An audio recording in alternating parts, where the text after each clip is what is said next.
Voltamos com o programa Papo Aberto. Obrigado por sua companhia nessa noite, que está sendo tão rica para nós. Estamos tocando neste grande legado deixado por Joseph Ratzinger. Estamos aqui com o professor Francisco Borba, coordenador do Núcleo de Fé e Cultura da PUC de São Paulo. Estamos conversando sobre as maravilhas dos escritos, dos documentos deixados por esse Papa para nós, não é? E lembrando um pouco João Paulo II, que teve uma marca fortemente jovem, né? Um Papa muito querido pela juventude, até porque, enquanto Papa, assumiu bastante cedo, né? Sim, sim. Como Papa, foi um Foi Papa um Papa jovem, jovem, não é? muito jovem, comparado com os dois outros, ele é joveníssimo. Verdade. Depois, Bento XVI chega, não é, com algumas quebras de paradigma, com algumas inovações bastante necessárias para o nosso tempo, como, por exemplo, foi o primeiro Papa a ter conta nas redes sociais. Não é? Sim. Inaugurou seu espaço no Twitter. Depois, presenteou os jovens com o YouCat. Né? A marca dele era se preocupar com os jovens em seus escritos, a gente poderia dizer assim? Poderia. A questão importante que a gente tem que ver quando pensa na relação do Papa Bento com os jovens é que ele convida os jovens para um novo modo de ser católico. Porque ele convida os jovens a um catolicismo fortemente consciente do que significa ser católico no mundo de hoje. Acho que essa é a grande marca para ele. Quando eu penso nos jovens com os quais eu convivo, ele nos ensinou que para um jovem católico não bastava ser bem intencionado, ser bonzinho, ter um empenho social. O jovem católico era alguém que olhava o mundo com outros olhos. Esse acho que é a grande virtude dele, essa capacidade da gente olhar o mundo com os olhos do mistério. Deus está presente aqui. E porque Deus está presente aqui, nós julgamos o mundo, temos um discernimento sobre o mundo que é diferente daquele das outras pessoas. Acho que essa é a grande contribuição dele para os jovens de hoje e que eu acho que a juventude católica poderia ter chegado aí por outros caminhos, poderia, mas teria sido bem mais difícil sem o papado de Bento XVI. O senhor é professor, né? Na sua relação com os jovens, como é que o senhor percebe o impacto da literatura do Papa Bento XVI sobre eles? Né? Principalmente no sentido assim, mesmo da clareza das ideias, da facilidade, da atração, não é? Dos conteúdos. São atraentes para a juventude? São. Apesar de ser considerado um autor muito erudito, etc. É que quando se fala de teologia, só a palavra teologia, para muita gente já cria uma certa... Porém, o que eu aprendi é assim, Bento XVI é alguém muito marcante para os jovens e uma coisa interessante, ele mostra para os jovens, atrai os jovens assim, se você quer nadar, ser capaz de nadar contra a corrente, de fazer o seu caminho, não o caminho que os outros te dizem, você encontra em Bento XVI, em Joseph Ratzinger, um autor que te dá essa condição. É um autor que te ensina a pensar com os olhos da fé. E os jovens percebem isso. Normalmente, uma característica do jovem que lê Bento XVI é que ele quer sempre aprender mais. Porque a leitura de Bento XVI te convida para ir mais além nos seus conteúdos. No livro da infância, né? A infância de Jesus, parece que há uma insistência do Papa Bento XVI em mostrar a humildade da nova aliança. Sim. Não é? O senhor acha que isso casa até mesmo com esta atitude dele agora, desta renúncia ao papado? É um gesto de humildade diante da própria realidade? É uma expressão, é um testemunho de humildade? É um testemunho de humildade, mas quando a gente fala da humildade de Bento XVI, eu acho que a coisa mais impressionante, que pouca gente conhece, é o escudo episcopal dele. Vocês sabem que todo bispo tem um escudo, um brasão, como nos tempos da cavalaria, etc. Certo? E o brasão de Joseph Ratzinger, do bispo Joseph Ratzinger, tem um animal muito estranho, um urso com arreios. E é muito estranho, porque quem já viu um urso de arreios, né?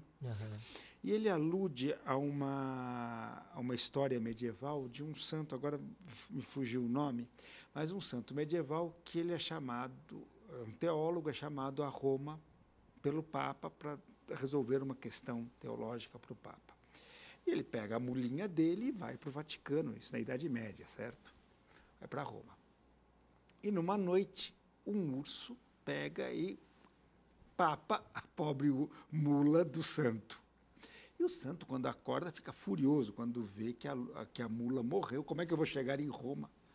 Aí ele percebe que tem um urso e ele diz para o urso: de castigo, porque você comeu a minha mula, eu vou colocar os arreios em você e você vai me levar até Roma como se fosse uma mula. E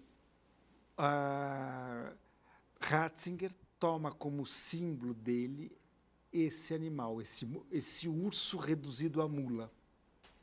Porque ele diz, digamos, nas universidades da Alemanha, nos cursos de teologia, ele se sentia como um urso. E ele era realmente um dos teólogos mais conhecedor, um dos teólogos mais possantes do seu tempo. Porém, a partir do momento que ele é feito bispo, ele tem que se comportar como uma mula, se colocando a serviço do Senhor e abdicando de toda a grandiosidade intelectual para servir a Deus. Depois quer o destino que ele, como bispo, vai ter condições de exercer a reflexão teológica dele de outras formas. Porém, no primeiro momento, ele diz: eu estou abandonando, eu sou o urso que aceita ser uma mula por amor a Deus. Uma mudança de natureza, praticamente. Exato. Muito humilde. Eu acho fantástica essa imagem de dizer: é isso que eu sou, o urso que quer ser mula. Como é que o senhor vê a renúncia dele, a continuação do seu papado? A renúncia dele, particular. Olha, a renúncia é um ato de coragem fantástico, sem dúvida. É um ato de sacrifício. Não é um sacrifício. O sacrifício de João Paulo II era continuar no cargo doente. O sacrifício de Bento XVI é abdicar do cargo, sabendo que o mundo inteiro pode condená-lo por isso. Assumir, porque a gente não pode esquecer a história de Celestino, que foi o Papa que renunciou antes dele. Que ele deixa o próprio palio, que é o símbolo da dignidade dele como Papa, no túmulo desse Papa, que renuncia antes dele, e que Dante Alighieri, que era considerado um grande autor católico, coloca esse Papa renunciante no inferno. Porque no primeiro momento, depois da renúncia, na Europa medieval, esse Papa foi considerado alguém que foi para o inferno. Só muitos anos depois é que ele vai ser beatificado e canonizado. Então, Bento XVI está muito consciente desse sacrifício dele, do risco de ser incompreendido. Porém, acho fantástico uma lécio divina que ele faz. Ele renuncia na segunda-feira, ele faz essa lécio divina na sexta-feira para os seminaristas de Roma. Ninguém sabe que ele está para renunciar. E ele diz, ele retoma uma carta do apóstolo Pedro, a primeira carta de São Pedro, e ele vai discutindo a figura do Papa discutindo São Pedro, mas é evidente, quando quem lê depois com os olhos da renúncia, que Aham. ele está falando dele. E ele diz que Pedro vai para Roma, não para a glória, mas para o sacrifício, para o serviço e para o sacrifício. Porque ser Papa é aceitar o sacrifício, para compartilhar o sacrifício de Cristo. Uhum. E depois ele diz que, ele faz uma comparação, a igreja é como uma grande árvore, que quando algumas folhas morrem é para que outras possam brotar. E por isso o futuro é da igreja, é nosso, não só da igreja. O futuro é nosso, porque o futuro é a terra da esperança e a tradição do cristianismo é a esperança. Eu acho fantástico essa ideia de um Papa que está renunciando. Quando algumas folhas morrem, é para que outras brotem. Eu estou renunciando para que um outro possa continuar com mais beleza a obra da igreja. Formidável, né? Formidável. É uma atitude corajosa, não é? Sem dúvida. E eu acho que essa é uma marca que ele carregou durante todo o pontificado, né? E até há um evento, uma situação que o envolve, na qual ele confessa ter aprendido com o rabino Jacob Neusner, né? Acerca da maneira aprofundada de contemplar a figura de Jesus nos evangelhos a partir do contexto judaico, não é? Como é que a gente pode ver esse Papa diante do diálogo ecumênico? Olha, um Papa que diz que aprendeu com o rabino. Você tem que... É uma afirmação corajosa. É uma afirmação corajosa e você tem que perceber que são coisas que a gente não sabe, porém... Ratzinger, antes de Bento XVI, Ratzinger, foi um grande articulador, não só defensor, mas articulador dos diálogos entre os três monoteísmos. Os judeus, os cristãos e os muçulmanos. Inclusive, tem aquele famoso episódio de que ele fala num discurso. Ele diz que ele retoma uma frase do Alcorão que diz que para dizer que talvez os muçulmanos, Maomé defenderia a guerra santa. E ele diz que Deus, porém, não quer a guerra, quer sempre que todos os crentes sigam a razão e procurem a paz. E muita gente disse depois disso que ele tinha melado o diálogo com os muçulmanos. O que ninguém sabe, quer dizer, ninguém sabe, pouca gente sabe aqui no Brasil, é que depois desse texto, desse discurso, nasce um movimento muçulmano chamado Uma Palavra Comum Entre Nós e Vocês, onde os muçulmanos, um grande grupo de muçulmanos internacional, cria uma associação para dizer: nós concordamos que o Islã tem pessoas dentro do mundo muçulmano que levariam essa ideia da Guerra Santa. Porém, nós não acreditamos que essa é a verdadeira interpretação de Maomé. E por isso nós convidamos a todos os crentes, inclusive aos cristãos, para se converterem mais a Deus, porque a paz só nasce da conversão a Deus. E eles escrevem dizendo: cristãos, nós muçulmanos convidamos vocês a se converterem a Deus, como nós temos que nos converter mais para construir a paz no mundo. E uma coisa que eu acho também fantástica quando a gente pensa no diálogo ecumênico em Bento XVI, é que ele é o primeiro que estende o diálogo aos agnósticos. Aqueles que não creem, não o ateu que está em oposição, mas aqueles que têm uma postura de boa vontade diante dos cristãos, também estão incluídos nesse diálogo ecumênico na busca da verdade. Ele tem uma frase fortíssima, me impressiona muitíssimo. Ele fala isso na Alemanha. Ele lembra-se daquela passagem do Evangelho que diz que Jesus diz que os publicanos e as pecadoras entrarão no reino dos céus antes dos fariseus. E ele ele pergunta para a audiência dele, que são grandes personalidades da igreja alemã, como é que nós podemos pensar isso nos tempos de hoje? Como Jesus falaria nos tempos de hoje? E ele diz, os agnósticos que sofrem de coração sincero pela busca da verdade entrarão no reino dos céus antes dos cristãos por formalismo. Nossa! É uma frase de uma força, de uma abertura para o diálogo com o outro, que eu acho fantástica, de uma beleza tremenda. É aquilo que a gente chamaria uma frase profética, uma denúncia profética de qualquer formalismo, de qualquer conivência com um falso cristianismo. É o chamado ao essencial, é o chamado à verdade, não é? Porque a base para o diálogo interreligioso, a base para o diálogo ecumênico é a conversão a Deus. Não é? Que às vezes a gente pode interpretar que o diálogo ecumênico é uma artimanha, uma arapuca para eu convencer o outro a se tornar o que eu sou. Aí não tem o diálogo, não é? O diálogo ecumênico é que você que tem a sua religião cristã seja o mais cristão possível, o mais coerente possível com a sua fé e busque a Deus o mais possível. Porque você sendo um melhor na sua fé e eu sendo um melhor na minha fé em Jesus, em algum momento nós vamos nos encontrar. Exato. Não é?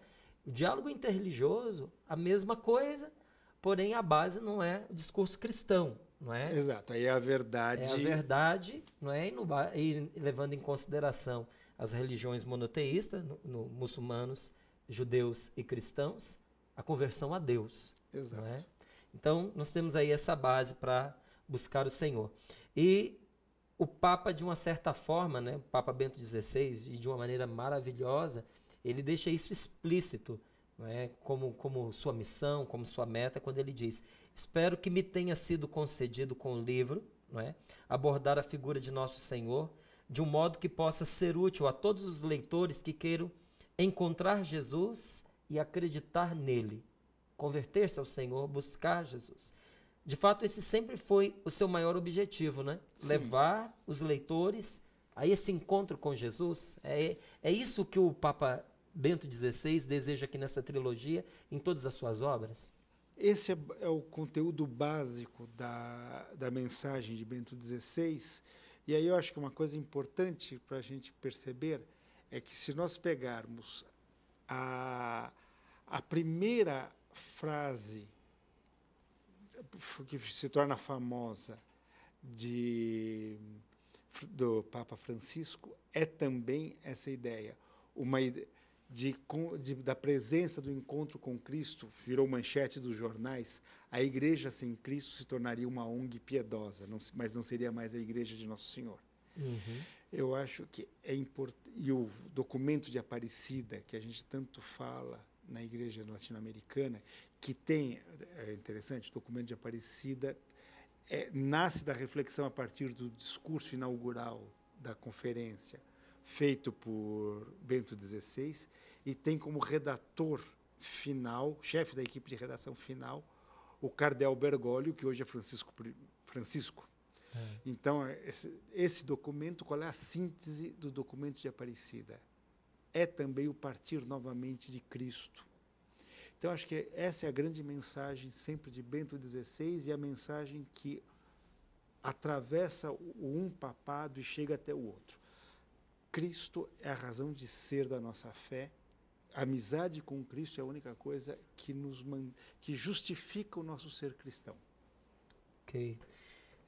A gente já vai chegando aqui ao finalzinho do programa. Eu queria ouvir também o senhor a respeito do novo Papa, né? O mundo esperava um Papa latino-americano? O mundo desejava um Papa latino-americano, isso era evidente. O mundo, acho que não esperava um Papa. Era aquilo, é bom demais para ser verdade. Pois é, foi assim. Foi uma ideia, eu acho que foi bem essa ideia. Agora, é evidente que ele traz para a Igreja Mundial uma característica típica da Igreja Latino-Americana, que é a proximidade do pastor com os fiéis. A gente que vive no Brasil, nos países da América Latina, às vezes não tem ideia do quanto os nossos padres, os nossos bispos estão muito mais perto dos fiéis do que... São acessíveis. São acessíveis. e do que em outros países. E essa acessibilidade, essa simplicidade, somada à pobreza, no bom sentido, ao amor ao pobre do Papa Francisco, dão realmente uma força para a mensagem evangélica muito importante. Eu brinco que o Papa Francisco e Bento XVI são a mesma carne com um tempero diferente, porque a carne é Jesus e a Igreja. Verdade. Porém, ele traz um novo sabor para a Igreja a partir dessa proximidade com o povo, com esse amor ao pobre que é característico da Igreja latino-americana. E a partir daí a gente vai ter realmente uma chance de nos convertermos cada vez mais. Teve uma coisa que não ficou clara assim em relação ao nome para muitas pessoas, né? Quando ele escolheu o nome de Papa Francisco, a referência era Francisco Xavier, era Francisco de Assis? O senhor sabe? Não, hoje já se sabe, hoje está bem claro, porque existem dois grandes santos franciscos bem conhecidos. Um é Francisco de Assis e o outro é Francisco Xavier, sendo que Francisco Xavier é jesuíta. Então, poderia ser uma homenagem a um Francisco jesuíta.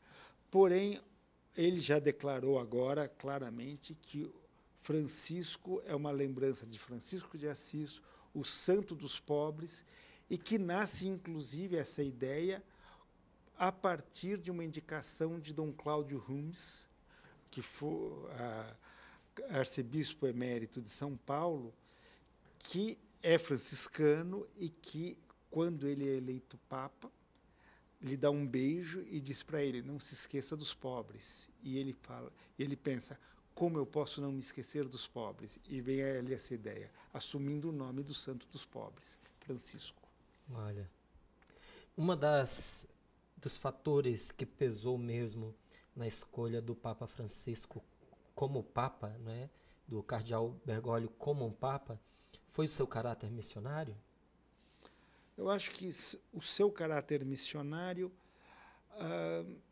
porém, principalmente, é uma coisa difícil de dizer isso, porque quem é santo, todos os cristãos, todos os católicos são santos, porém a santidade dos altares só depois da vida, da morte. Porém, é evidente que a santidade, no sentido de uma pureza, de uma simplicidade, de uma capacidade de doação ao próximo, é uma marca muito característica do cardeal Bergoglio. Eu acho que é essa santidade que faz com que os demais cardeais vejam nele a capacidade de liderar a Igreja num momento da nova evangelização. Eu diria, sem dúvida, cardeal Bergoglio é escolhido para ser o Papa da nova evangelização. Um processo que foi desejado por João Paulo II, que vem sendo preparado por Bento XVI e que a gente espera que atinja o seu apogeu com o Papa Francisco. Porém, o que permite que o Papa Francisco seja o líder desse processo é fundamentalmente a sua santidade. Graças a Deus. Que bom. Professor, muito obrigado. Eu que agradeço o convite e a possibilidade de estar aqui com todo o seu público. E eu acho assim que uma das grandes colaborações dessa entrevista foi esse desejo que o Senhor acabou suscitando com tanta propriedade, não é? Para o acesso, para a leitura, não é? Para o estudo, o aprofundamento nos textos do nosso Papa Emérito, Bento XVI, né? Que a gente já sabe que tem uma linguagem muito boa, muito gostosa, mas ouvindo aí da sua boca, vou aplicar a comparação que o senhor fez. Acaba dando um tempero novo. Sim, não é? Tá Fica certo. temperado de um jeitinho assim que a gente tem desejo de mergulhar nesses escritos. Eu agradeço o fato de ter aceitado o convite e nos ter contemplado com essa entrevista maravilhosa. Muito obrigado. Eu que agradeço. Quero agradecer você também que acompanhou o programa até agora e pôde entrar com a gente um pouquinho mais no coração do Papa Bento XVI, né? Se Joseph Ratzinger abriu o seu papado com a verdade, Deus é amor, ele devolve à igreja o seu cargo, assumindo com a própria vida a humildade. O que fazer diante desse legado deixado para nós em escritos e em ações? Cabe a nós ler e seguir, né? A leitura vai iluminar a nossa vida vai iluminar essa leitura também. Então, que nós possamos nos aprofundar nos escritos de Joseph Ratzinger e buscar viver o que por ele foi escrito. A você que se enriqueceu conosco nesse programa, o nosso boa noite. E nos vemos na próxima segunda-feira, neste mesmo horário, aqui na TV Canção Nova. Um grande abraço para você e até lá.